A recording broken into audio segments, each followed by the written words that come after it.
¿Qué tiene una joven limeña para convertirse en la primera santa de América? Hoy conocerás la vida extraordinaria de Rosa de Lima, su infancia, su abnegada entrega, milagros y cómo se convirtió en símbolo de esperanza para todo un continente nuevo. Desde esas raíces en la ciudad de los virreyes, comienza un camino que cambiará el curso de la historia, y será Rosa quien nos guíe. Una infancia entre flores y rezos. Lima, finales del siglo XVI. En una ciudad llena de contrastes, donde el lujo de los virreyes convivía con la pobreza de los más humildes, nació Isabel Flores de Oliva el 20 de abril de 1586. Su casa estaba rodeada de jardines y flores que cuidaba con esmero su madre. Desde pequeña, Isabel mostró una sensibilidad fuera de lo común. A los 3 años, su madre la observó inmóvil frente a un rosal. Isabel, con una pequeña sonrisa, dijo: María me está hablando. aquella frase marcaría el inicio de una vida mística. Sus padres, aunque no comprendían del todo su inclinación espiritual, la educaron en la fe católica, sin sospechar que esa niña sería reconocida siglos después como la primera santa de América. Fue su nana india, Mariana, quien le contaba historias de santos y le enseñó a rezar el rosario. Isabel quedaba fascinada con Santa Catalina de Siena, a quien tomaría como modelo de vida. A los 5 años ya ayunaba los viernes y pasaba largos ratos en silencio, mirando el cielo desde la huerta. Su familia la llamaba cariñosamente Rosa, porque su rostro sonrojado recordaba a la flor que crecía en el jardín.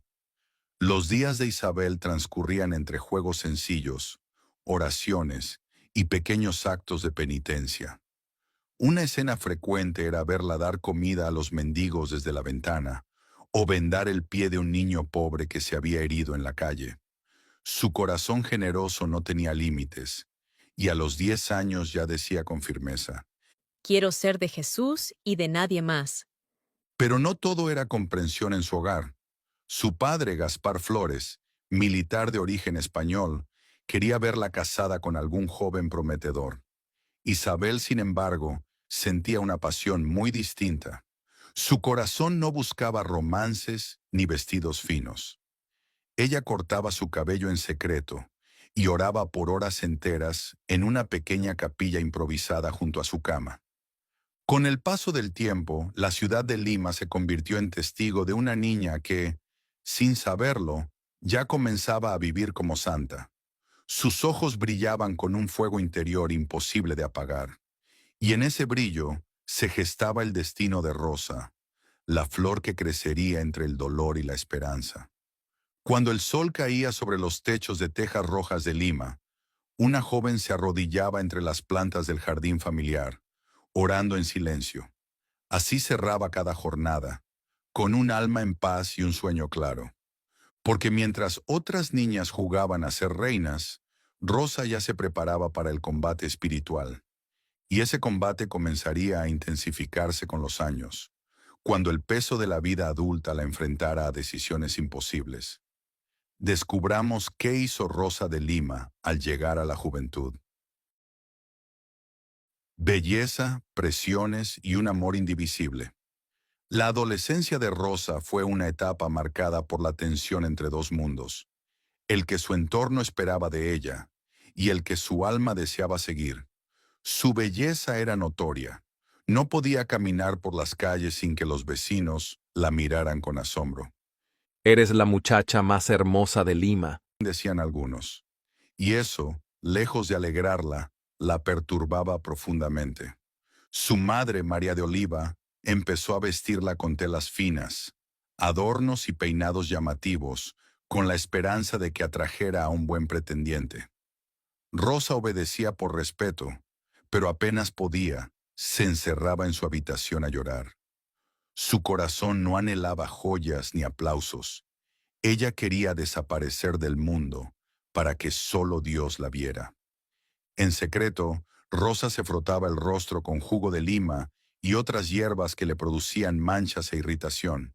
Su propósito era claro: desviar las miradas que solo veían su belleza exterior.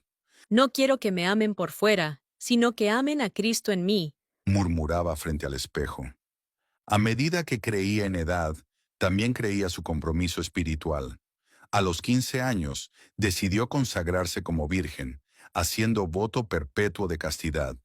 Lo hizo sin esperar permiso de nadie, solo con la bendición interior de su confesor y el impulso firme de su fe. Mi corazón está prometido al cielo. Escribió en un pequeño papel que escondió en su Biblia. Su familia entró en crisis. Su padre fracasó en sus negocios y conoció la pobreza. Necesitaban unirla a un buen prospecto. No fueron pocos los que intentaron cortejarla. Un joven noble le ofreció matrimonio y fortuna, pero Rosa lo rechazó con palabras claras. El alma no tiene precio, y la mía ya no me pertenece. Su madre, decepcionada, la acusó de ser orgullosa y desagradecida. Rosa anhelaba entrar en un convento, pero comprendió, por misteriosas señales divinas, que ese no era el camino que Dios quería para ella. Una de esas señales se repetía sin cesar: la visita de una mariposa blanca y negra. Rosa interpretó que debía buscar una comunidad cuyo hábito llevara esos mismos colores. Así conoció a las terciarias dominicas, mujeres de túnica blanca y manto negro, que sin dejar sus hogares vivían como auténticas religiosas. A los 20 años vistió el hábito de la Tercera Orden de Santo Domingo y tomó el nombre de Rosa de Santa María, en honor a la Virgen a quien tanto amaba. Sin embargo, ese nuevo camino la volvió aún más incomprendida, incluso por los suyos. Rosa encontró entonces su refugio en el jardín de su casa, donde levantó una pequeña celda de madera. Allí pasaba largas horas en silencio, acompañada solo por la Biblia, su rosario y una cruz sencilla. Era su desierto en medio de la ciudad, y en ese retiro intensificó sus penitencias. Dormía sobre duras tablas, ayunaba varios días a la semana, renunció para siempre a la carne y llevaba una cadena de hierro apretada al cuerpo, como signo de su entrega radical a Cristo. No ingresó en un convento, pero llevó la vida de una religiosa dentro de su propia casa. Ayudaba a los pobres, consolaba enfermos y ofrecía su dolor por la conversión de los pecadores. Mientras Lima seguía creciendo entre el ruido del comercio colonial, Rosa caminaba en sentido contrario, hacia el silencio, la entrega, la cruz. Y en ese camino, cada paso la llevaba más cerca de su verdadera misión. La joven, que un día se vio forzada a vestirse para agradar, ahora se vestía de humildad para desaparecer. Y en medio de ese retiro, Dios empezaría a revelarle algo más profundo. La celda, el silencio y un llamado sobrenatural. En el rincón más apartado del jardín, donde las bugambilias trepaban los muros y el ruido de la ciudad apenas era un eco, Rosa construyó algo más que una celda. Edificó un altar interior. Allí, en esa estructura humilde de madera y barro, comenzaba a vivir como anacoreta sin dejar su hogar. Fue entonces cuando los días empezaron a llenarse de visiones y consuelos místicos. A veces, su madre la encontraba en trance, con el rostro encendido por una luz serena. En una ocasión, mientras oraba de rodillas, Rosa murmuró: Jesús me ha dicho que el dolor es la llave del cielo. Desde ese momento, intensificó aún más sus sacrificios. Se colocaba una corona de espinas bajo un velo blanco, dormía apenas 2 horas por noche y ayunaba durante días enteros. No lo hacía por vanagloria. Rosa escondía sus penitencias como un tesoro íntimo entre ella y Dios. Incluso quienes vivían bajo su mismo techo comenzaban a inquietarse. Algunos pensaban que había perdido el juicio, pero su mirada firme y la paz que transmitía dejaban sin palabras a cualquiera. Cada noche su celda se iluminaba solo con una vela. Allí leía la pasión de Cristo y en la penumbra las palabras cobraban vida. A veces sentía en el pecho un ardor inexplicable, una mezcla de amor profundo y un dolor que no era humano. Una vez su confesor le preguntó, Rosa, ¿sufres? y ella respondió. Cuando amo, ya no duele. Fue en esos años cuando comenzaron las revelaciones. Rosa tenía visiones de Cristo coronado de espinas, de María consolándola y de santos que la visitaban en sueños. Estas experiencias no la alejaban de los demás, sino que la fortalecían para servir más.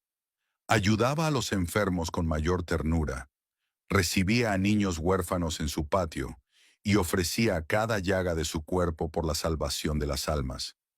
La ciudad empezaba a escuchar rumores. ¿Quién era esa joven que vivía como monja sin convento? Algunos acudían a ella en busca de consejo, otros solo para mirarla orar. Su fama, lejos de enorgullecerla, la angustiaba. Rosa deseaba el anonimato, pero Dios comenzaba a mostrarle que su camino iba más allá del encierro. El alma de Rosa ya no habitaba el mismo tiempo que los demás. Vivía en una dimensión paralela, entre el cielo y la tierra, entre el dolor y la esperanza. Y mientras su cuerpo se debilitaba, su espíritu se alzaba con fuerza. Algo se estaba gestando, algo que la llevaría a convertirse en faro para los demás. Porque no basta con ocultarse. Hay llamados que arden como fuego y no pueden silenciarse. Y ese fuego empezaría a encender corazones cuando Rosa saliera de su celda, para abrazar al mundo con compasión radical. Una guía en medio del dolor ajeno. La celda que había sido su refugio pronto se convirtió en su consultorio espiritual. En el patio trasero de su casa, con ayuda de su madre y algunas vecinas, fundó un pequeño hospital improvisado. Allí recibía a niños abandonados, ancianos sin familia y personas que sufrían enfermedades repulsivas que nadie más quería tocar. Si no lo hago yo, ¿quién lo hará? Decía mientras lavaba heridas o daba de comer a un moribundo. Su fama crecía en Lima. Algunos la consideraban santa, otros exagerada.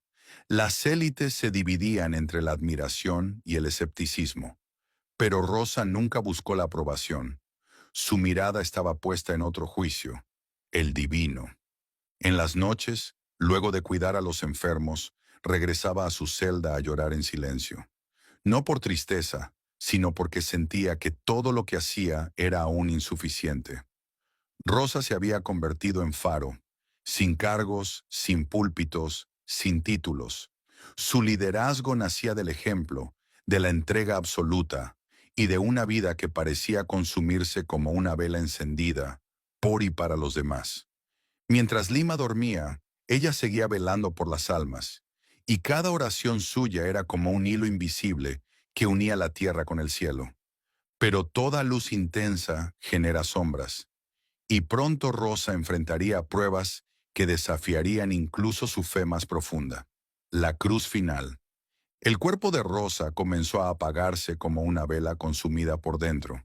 Dolencias misteriosas, fiebre persistente, insomnio extremo. Algunos decían que su cuerpo ya no resistía tanta penitencia. Otros que Dios la estaba preparando para unirse del todo con él. Los médicos no encontraban explicación. Su piel se volvió pálida como el mármol. Sus ojos perdieron el brillo, pero su voz seguía firme. El dolor es mi alegría, porque me une a Cristo. Cada día era una lucha, cada noche una entrega. A pesar de su fragilidad, seguía recibiendo visitas. Consolaba a los que lloraban, rezaba con los desesperados, sonreía con ternura incluso mientras la fiebre la consumía. No dejen de amar, porque el amor es la única medicina que no se agota. El 23 de agosto de 1617, Rosa sintió que su hora se acercaba. Pidió confesarse y comulgar. Luego, en su celda, rodeada de flores blancas que alguien había traído, levantó los ojos al cielo y dijo, Jesús, ya es hora. murió en paz, a los 31 años, en los brazos de su confesor. Su cuerpo fue expuesto en la iglesia de Santo Domingo, y durante días, miles de personas hicieron fila para despedirse. Algunos afirmaban que aún muerta, Su cuerpo exhalaba un aroma a rosas frescas. La ciudad entera se detuvo. Campanas doblaron, los pobres lloraron, los poderosos se arrodillaron. Lima sabía que había perdido algo más que una mujer santa. Había perdido a su flor más pura. Se cuenta que su funeral fue algo nunca antes visto. En la primera cuadra, su ataúd fue llevado por los monseñores de la catedral, como cuando moría un arzobispo. En la segunda cuadra, los senadores, como cuando moría el virrey, y en la tercera cuadra, los religiosos de las comunidades. Milagros. Los signos milagrosos que acompañaron a Rosa de Lima no fueron simples anécdotas, fueron destellos del cielo que marcaron su camino hacia la santidad.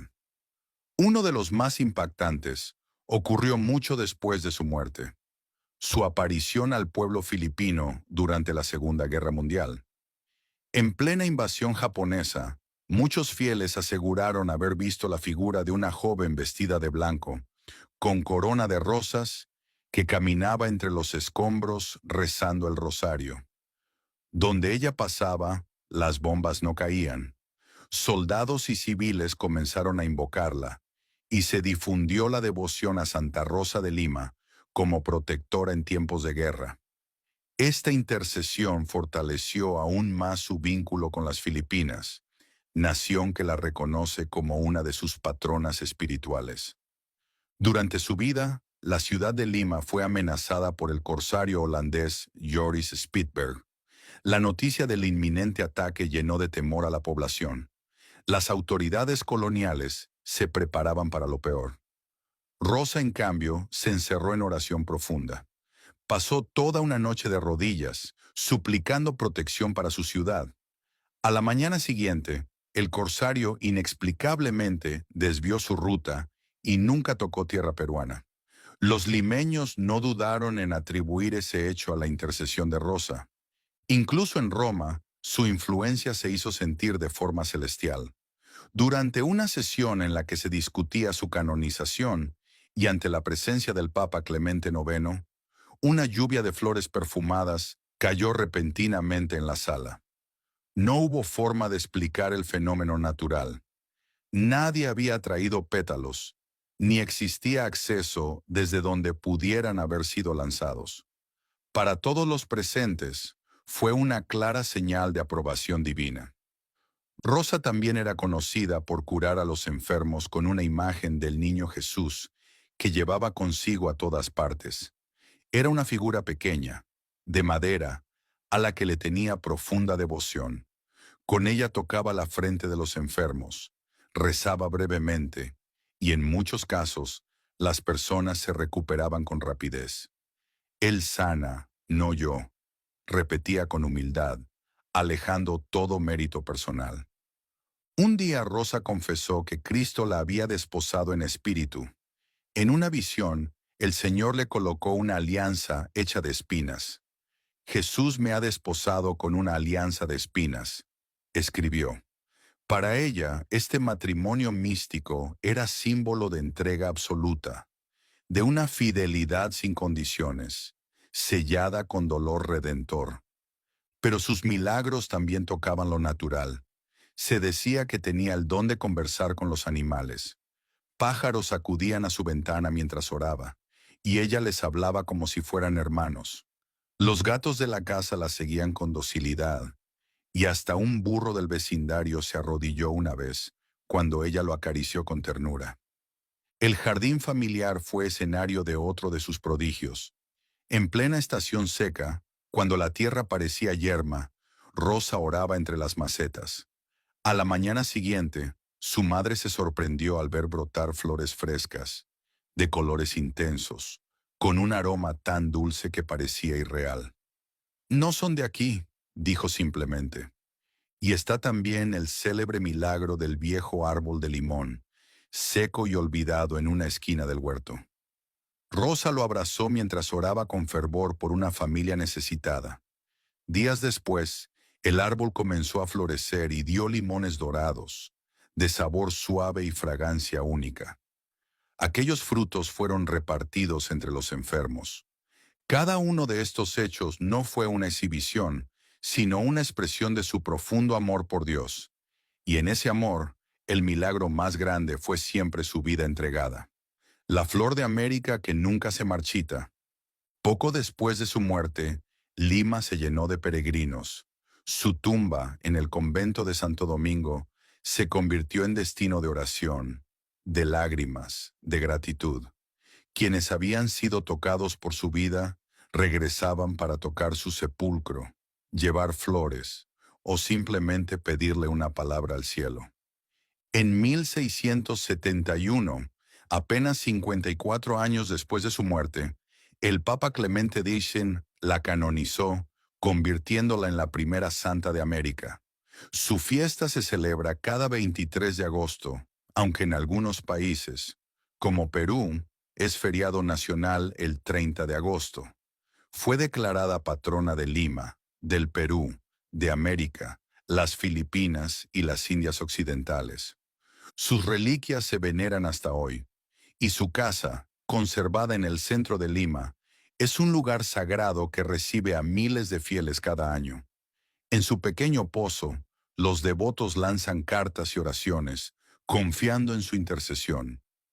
Pero más allá de las flores, las estampas y los rezos, Rosa dejó algo más grande, un modelo radical de amor cristiano. Nos recordó que la santidad no necesita escenarios grandiosos. Basta un corazón que diga sí cada día, incluso en el silencio, incluso en el dolor. Su ejemplo sigue iluminando a religiosos, laicos, jóvenes y adultos. Rosa se convirtió en símbolo de pureza, de entrega, de resistencia espiritual. Su vida inspira a quienes luchan por ser fieles en lo cotidiano y a quienes, como ella, entienden que el amor verdadero implica sacrificio. Hoy, en un mundo sediento de sentido, la voz de Rosa aún resuena suave pero firme. Ama, calla, entrega y confía. Y si esta historia tocó tu corazón, no te detengas aquí. Rosa no caminó sola. En la misma Lima, otro corazón ardía con la misma llama de amor radical. San Martín de Porres, humilde y luminoso, compartió con ella el deseo de servir a Cristo en los más pobres. Juntos, tejieron una historia de santidad que marcó para siempre al Perú y al mundo. Haz clic ahora para conocer la increíble historia de San Martín de Porres y descubre cómo dos santos peruanos cambiaron la historia con una sola palabra: amor. Suscríbete para más historias que transforman.